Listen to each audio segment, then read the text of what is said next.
तो चलिए दोस्तों, आप सभी का स्वागत है। देखिए, कल की क्लास में हमने जो कहानी स्टार्ट की थी उसी कहानी को आज हम आगे बढ़ाएंगे और इम्पोर्टेंट बात मैं यहाँ पर आपको बताऊंगा। सबसे ही इम्पोर्टेंट बात जो है यहाँ पर अंग्रेजी शासन के महत्वपूर्ण अधिनियम हम पढ़ रहे थे। पार्ट फर्स्ट मैंने इसका आपको पहले ही करा दिया था, पार्ट फर्स्ट। अब आपके सामने पार्ट सेकंड है और आज अंग्रेजी शासन के सारे अधिनियम जो है समाप्त होने वाले हैं। ठीक है, तो जो भी चैनल पर लोग नए हैं वो चैनल से जरूर जुड़ेंगे, चैनल को जरूर सब्सक्राइब करेंगे दोस्त, ये चीज आपको हमेशा याद रखनी है। ठीक है, वो लोग जो चैनल पर नहीं है चैनल से जरूर जुड़ेंगे, चैनल को जरूर सब्सक्राइब कर लेंगे। डन।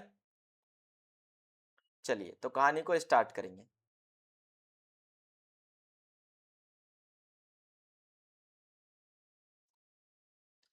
ठीक, देखते हैं, चीजों को समझने की कोशिश करते हैं। सबसे इंपॉर्टेंट जो बात यहां पर आती है ना, वो क्या है, वो आपकी कि कौन कौन से ऐसे अधिनियम है जो एग्जाम में, सीजीएल के एग्जाम में या फिर एसएससी डीएसएसबी किसी भी एग्जाम में आज के जमाने में पूछे जा रहे हैं। ठीक है, देखो, तो कल हमने 1800 कहां तक पहुंच गए थे, हम 1858 तक पहुंच गए थे। गवर्नमेंट ऑफ इंडिया एक्ट हमने पढ़ लिया था। आज का जो हमारा पहला एक्ट है, सबसे इंपॉर्टेंट एक्ट है, दैट इज 1861 का एक्ट। इसे हम कहते हैं भारत परिषद अधिनियम। इसे कहा जाता है भारत परिषद अधिनियम।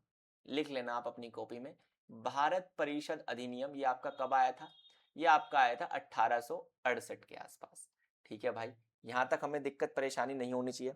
इस नियम के तहत क्या खास बात हुई, क्या सवाल पेपर में इससे बन सकता है? पहली चीज तो ये हुई कि पहली बार ऐसा हुआ कि जब भी कानून बनेंगे, अब कानून बनाने की प्रक्रिया में, कानून बनाने की प्रक्रिया में भारतीयों को, कानून बनाने में, आप शॉर्ट में लिख लेना, कानून बनाने में इंडियंस को क्या मिला? आप कहेंगे सर इंडियंस को शामिल किया गया, इंडियंस को शामिल किया गया, इनके प्रतिनिधित्व को शामिल कर गया। जो भी कानून भारत में बनेंगे उसमें इंडियंस को पूरी भागीदारी अब थोड़ी सी देने की कोशिश की, पूरी तो नहीं कह सकते पर थोड़ा बहुत प्रतिनिधित्व यहां पर मिला, आप प्रतिनिधित्व भी कह सकते हैं, है ना। पूरी तरीके से नहीं पर बहुत सा प्रतिनिधित्व यहां पर आपको देखने के लिए मिला। दूसरी चीज, एक चीज आपको यहां पर याद रखनी है कि यहां पर जो ये कहा गया कि वायसराय जो है, वायसराय जो होता है, जो कि अंग्रेजी अधिकारी होता है सबसे बड़ा, 1858 के गवर्नमेंट ऑफ इंडिया एक्ट के बाद से ये सबसे बड़ा अंग्रेजी अधिकारी था। ये क्या कर सकता था? ये अध्यादेश जारी कर सकता था।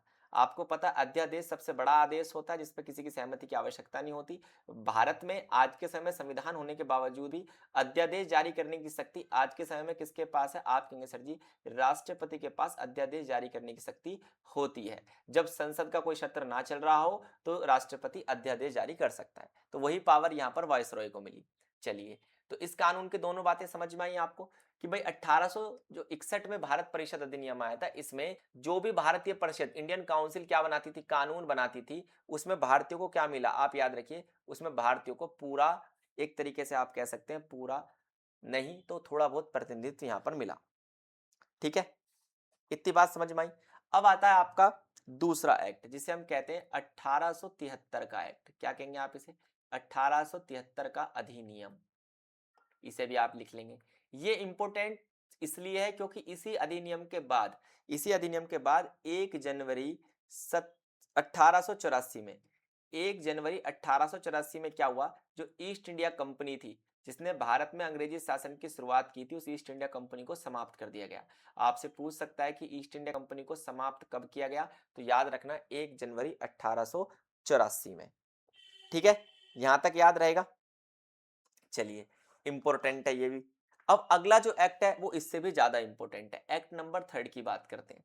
इसके बाद जो ये एक्ट लेके आए वो लेके आए 1909 का।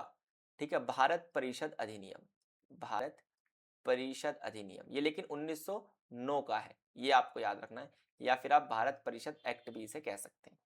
इस एक्ट की क्या खास बात रही, अब इसको जान लेते हैं, ध्यान से समझने की कोशिश करना इस एक्ट की क्या खास बात रही।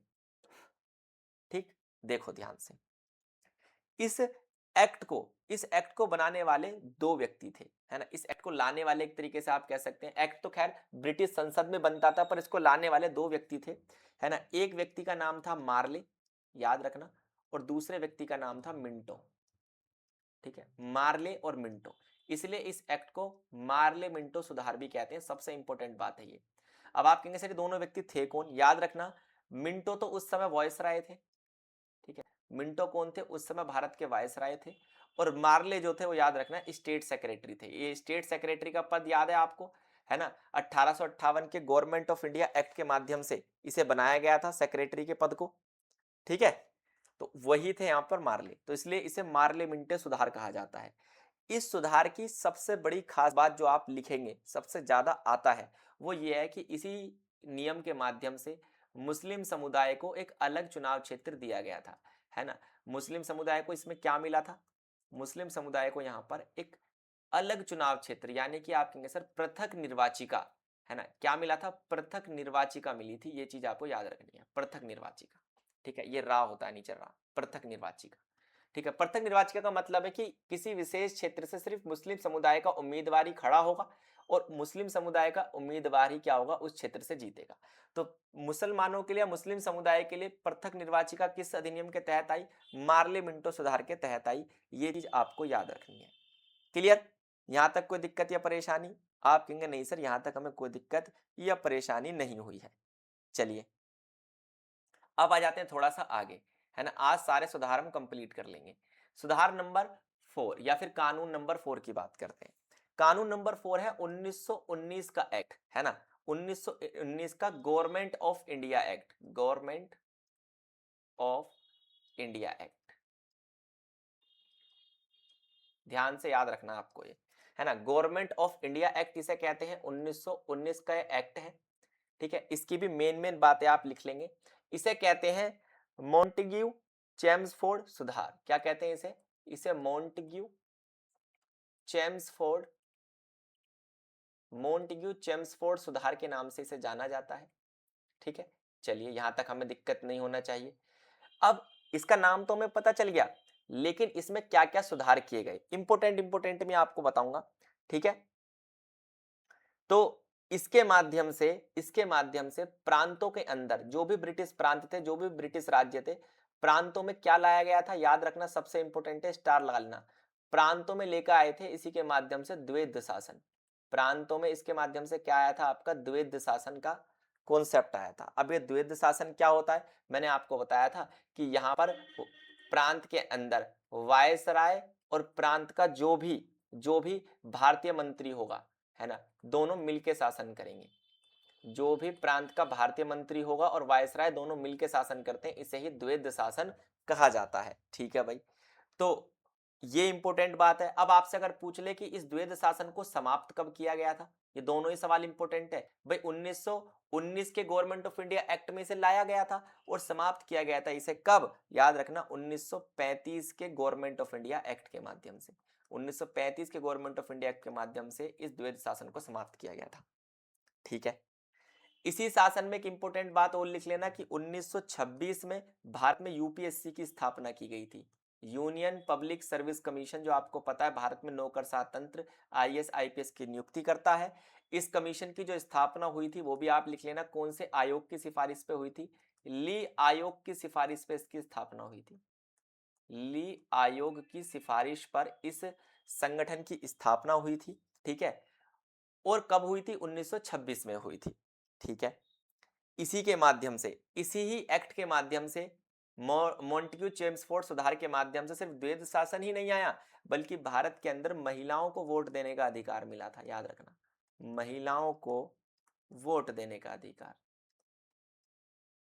लिख लेना है सारे पॉइंट। महिलाओं को जो वोट देने का अधिकार मिला वो इसी सुधार के माध्यम से मिला था।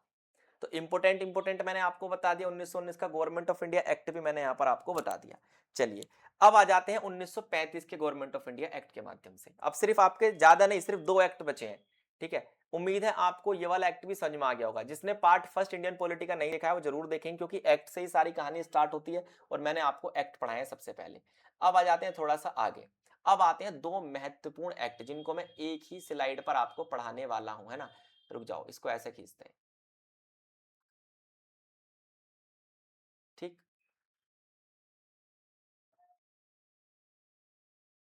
चलिए तो सबसे पहले इधर लिख लेना एक एक्ट, और एक एक्ट को हम इधर लिखेंगे, क्योंकि बहुत इंपॉर्टेंट है। हर कॉम्पिटेटिव एग्जाम में सबसे ज्यादा अगर कहीं से सवाल आता है तो इसी एक्ट से आपको देखने के लिए मिलेगा, ठीक है। चलिए भाई स्टार्ट करते हैं। सबसे पहला है आपका 1935 का भारत सरकार अधिनियम, भारत सरकार एक्ट या अधिनियम 1935 का। यही वो स्रोत है। आजादी के बाद जब हमने संविधान निर्माण की प्रक्रिया, हालांकि आजादी से पहले 1946 में शुरू कर दी थी, लेकिन आजादी के बाद जो संविधान बनाने की प्रक्रिया तीव्र हुई, उसमें सबसे ज्यादा कंटेंट जो है, आप कह सकते हैं संविधान के अंदर सबसे ज्यादा जो प्रावधान लिए गए वो इसी से ही लिए गए। 1935 के भारत सरकार अधिनियम से ही भारत के संविधान में सबसे ज्यादा, आप कह सकते हैं क्या लिए गए थे, सबसे ज्यादा प्रावधान लिए गए थे। कभी भी आपसे पेपर में पूछे लिख देना। इंपोर्टेंट बात यह है कि यह एक्ट किस पे आधारित था, जो भारत में साइमन कमीशन आया था, भारत के अंदर जो साइमन कमीशन आया था दोस्त, याद रखना, साइमन कमीशन ने जो रिपोर्ट दी थी, साइमन कमीशन की रिपोर्ट के आधार पर इसे बनाया गया था, ये याद रखना। इस एक्ट को साइमन कमीशन की रिपोर्ट के आधार पर बनाया गया था। यह बहुत इंपॉर्टेंट बात है और बहुत ही आसान बात भी है। क्लियर है कहानी? चलिए, यहां तक कोई दिक्कत नहीं होनी चाहिए। दूसरी चीज, इस एक्ट के अंदर सबसे पहली खास बात क्या हुई, मैंने अभी बताया था आपको 1909 के अंदर, सॉरी 1919 के गवर्नमेंट ऑफ इंडिया एक्ट में जो द्वैध शासन लाया गया था भारत के अंदर, है ना, कि कुछ कुछ महत्वपूर्ण विषयों को क्या करेगा, वायसराय चलाएगा और बाकियों को क्या करेगा, प्रांत का मंत्री चलाएगा। उस द्वैध शासन को यहां पर समाप्त कर दिया गया। सबसे इंपॉर्टेंट बात है ना। लाया कब गया था इसको, वो भी दोबारा लिख लेना, आपको याद रहेगा इससे। इसे लाया गया था 1919 के गवर्नमेंट ऑफ इंडिया एक्ट के माध्यम से लाया गया था। इसे समाप्त इसे किया गया भारत सरकार अधिनियम 1935 के माध्यम से। सबसे ज्यादा यही सवाल कॉम्पिटिटिव एग्जाम में पूछा जाता है आपसे। ठीक है भाई, यहां तक दिक्कत नहीं है। अगली बात क्या है ना, बहुत ध्यान से सुन लेना। अगली बात यह है कि इस एक्ट के माध्यम से जो अभी तक भारत का शासन चलाने के लिए भारत परिषद बनाई गई थी, और बहुत सारे भारत परिषद अधिनियम मैंने अभी आपको शुरू में पढ़ाए थे, वो भारत परिषद भी इस एक्ट के माध्यम से समाप्त कर दी गई थी। ठीक है, उसके अलावा इसमें क्या हुआ इस एक्ट के अंदर, ठीक है, यही वो एक्ट है जिसके माध्यम से भारत के केंद्रीय बैंक आरबीआई की स्थापना का प्रावधान था। ठीक है, इसी एक्ट के बाद भारतीय रिजर्व बैंक की स्थापना यहां पर हुई थी दोस्त। ठीक है, कब हुई थी ये आप मुझे कमेंट सेक्शन में बता देंगे। चलिए, यहां तक हमें दिक्कत या परेशानी नहीं होनी चाहिए। अगली चीज, ठीक है, अगली चीज बताऊं मैं आपको। ठीक, अब इस एक्ट के बारे में ना, इस एक्ट के बारे में याद रखना, नेहरू जी ने कुछ विचार कहे थे, और ये स्टेटमेंट आपसे पूछ सकते हैं कि नेहरू जी ने गवर्नमेंट ऑफ इंडिया एक्ट 1935 के बारे में क्या कहा था। उन्होंने कहा था ये एक ऐसी गाड़ी है, ये एक ऐसी गाड़ी है जिसमें कोई ब्रेक नहीं है। अच्छा, ये ऐसी गाड़ी है, सॉरी इसको दोबारा लिख लेना। अरे यार, वापस आ जाएगा कि, हाँ आ गया, सॉरी। देखो, मैं इसको सरल करके लिखवाता हूँ। नेहरू जी ने इसके बारे में जो स्टेटमेंट दी थी ना, वो कई बार पेपर में पूछी गई है। इस एक्ट के बारे में नेहरू जी ने क्या कहा, ठीक है, तो उन्होंने कहा था कि ये एक ऐसी गाड़ी है, गाड़ी विद गाड़ी विद ब्रेक, ये भारतीय प्रशासन में ब्रेक लगा देगी, और याद रखना इसमें कोई इंजन भी नहीं है, नो इंजन। एक ऐसी गाड़ी जिसमें इंजन नहीं है और सिर्फ ब्रेक है। इस एक्ट के बारे में उन्होंने ये स्टेटमेंट दी। मतलब कुल मिलाकर आप कह सकते हैं सर आलोचना करी है उन्होंने। क्या की है, आलोचना की है, कमी निकाली है इस एक्ट में। दूसरी चीज, इसी एक्ट को उन्होंने गुलामी का अधिकार पत्र कहा था। इसी एक्ट को उन्होंने गुलामी का अधिकार पत्र कहा था। अब इंपॉर्टेंट बात इसमें सिर्फ द्वैध शासन वाली है, ये बात आपको याद रखनी है, या फिर आरबीआई की स्थापना वाली। अब आ जाते हैं लास्ट एक्ट पे। आज की क्लास का जो हमारा लास्ट एक्ट है और सबसे ही ज्यादा इंपॉर्टेंट एक्ट है, उसको बहुत ध्यान से समझ लेते हैं। ठीक है, इसके माध्यम से भारत को आजादी भी मिली थी, इसी एक्ट के माध्यम से। तो इसे कहते हैं 1947 का भारत स्वतंत्रता अधिनियम। लास्ट एक्ट है ये, भारत स्वतंत्रता अधिनियम।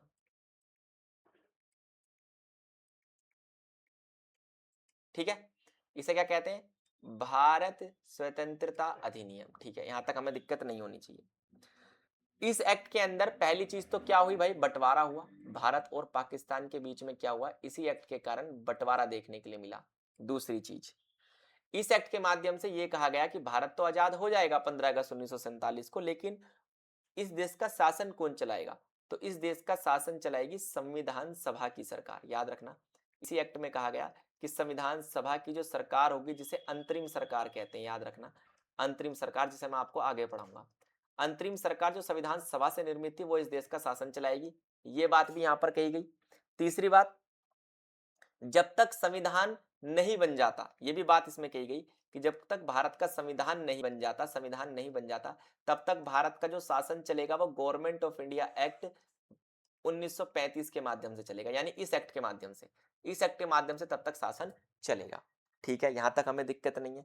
अगली बात यहां पर क्या कही गई, सबसे इंपॉर्टेंट, इस एक्ट में यह कह दिया गया कि जो कि भारतीय रजवाड़े हैं, कई बार पूछ लेता है आपसे भारत के कितने रजवाड़े थे, याद रखना 565 रजवाड़े थे या रियासतें थी भारत के अंदर। ठीक है, और इन रजवाड़ों को क्या दे दी गई, आप कहेंगे स्वैच्छिकता दे दी गई। स्वैच्छिकता से वो क्या कर सकते हैं, वो भारत में शामिल हो सकते हैं, अपनी इच्छा से वो पाकिस्तान में शामिल हो सकते हैं, और अपनी इच्छा से वो एक अलग वजूद भी बना सकते हैं। और इसने भारत की अखंडता पर सबसे बड़ा खतरा पैदा किया है ना। इस स्वैच्छिकता ने खतरा पैदा किया किसके लिए, भारत की अखंडता के लिए। हालांकि वो तो आप कहेंगे भारत के लौह पुरुष कहे जाने वाले, भारत के बिस्मार्क कहे जाने वाले हमारे सरदार वल्लभ भाई पटेल ने क्या किया था, है ना, उन्होंने इन 565 रजवाड़ों को एकजुट किया था, है ना, एकजुट किया था। याद रहेगा आपको, इसलिए स्टैच्यू ऑफ यूनिटी जो है, याद रखना इसी रीजन से स्टैच्यू ऑफ यूनिटी जो है सरदार वल्लभ भाई पटेल की ही स्टैच्यू है। ठीक है, statue of unity, statue of unity. Done. तो चलिए आज के लिए केवल इतना ही रखेंगे। अगर आप चैनल पर नए हैं तो चैनल से जरूर जुड़ेंगे, सब्सक्राइब करेंगे। ठीक है, थैंक यू, धन्यवाद, नमस्कार।